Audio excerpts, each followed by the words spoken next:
Chairman Hicks, I'll begin with you. From 2020 to 2023, the largest share of election security grants were dispersed for cybersecurity. Can you share with us some of the uses of those grant funds and your assessment of whether that investment in cybersecurity was valuable? Thank you, Chairwoman. I do believe that that investment was valuable. The one criticism I would have is that it was not enough. The fact is that most of these jurisdictions use this money to protect IT systems against foreign attacks. I don't want to remind the committee how we are in conflict now with a very dangerous adversary, and that adversary attacked our systems back in 2016, 2020, and 2024. That's nothing that's secretive to anyone. There are also other foreign actors that are out there who want to do the U.S. harm. So we provided the jurisdictions with money to strengthen and harden their systems, but that was not enough. They've updated their voting systems in certain jurisdictions. They've improved the accuracy of their voting rolls and other activities as well. But I do believe that in order to ensure that we combat this foreign threat over and over again, more resources will be needed. Thank you. And in 2024, the EAC authorized the use of HAVA grants for physical security. Can you share with us some of the expenses that would be covered under that new guidance? So I believe we also authorized things in 2022 for the personal safety of election officials overall, similar to what Congress did to ensure that their members remain secure and safe. So in 2024, we basically offered more trainings for election officials, but we also ensured that they can use this to upgrade systems that they have, basically harden those systems, whether or not that's two-step authentication or other aspects as well. And Vice Chair McCormick, you discussed VVSG 2.0 during your testimony. Would you share with us some of the key distinctions between 2.0 and 1.0? Yes, thank you for the question, Chairwoman. VVSG 2.0 includes major improvements to cybersecurity guidelines, including requiring air gapping from any kind of public network.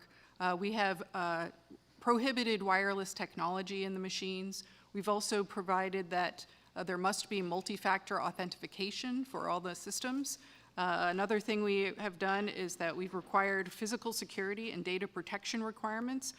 Those are strengthened significantly to make sure that there's no intrusion on the systems that cannot be detected. And as well, that goes to our software independence, which is now required.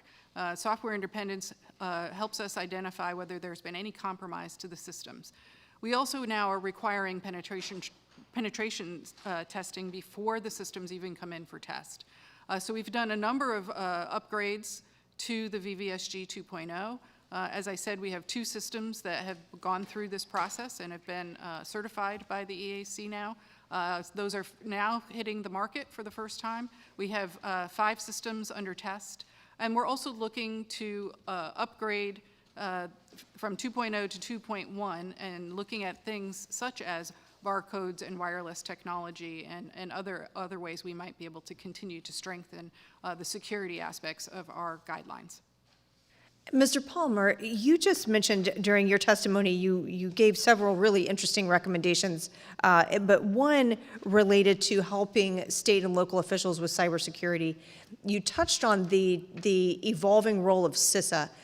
Where CISA has a reduced footprint in the elections arena, is there another agency? Is it the EAC? Do you think there is another entity that could step up to help, or would your recommendation be that CISA re-engage in a different way?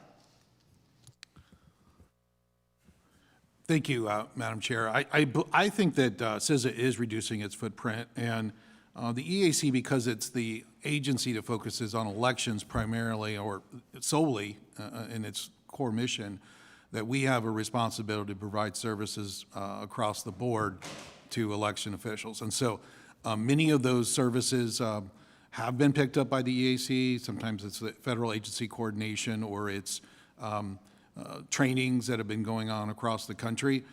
In discussions with CISA that I've had, those services are still available. Sometimes I think the EAC could serve as a translator and work with CISA in coordination with CISA to provide those services, because election officials like it. They like to have election-centric services. EAC has former election officials that serve on it. Many of its commissioners have been involved in elections.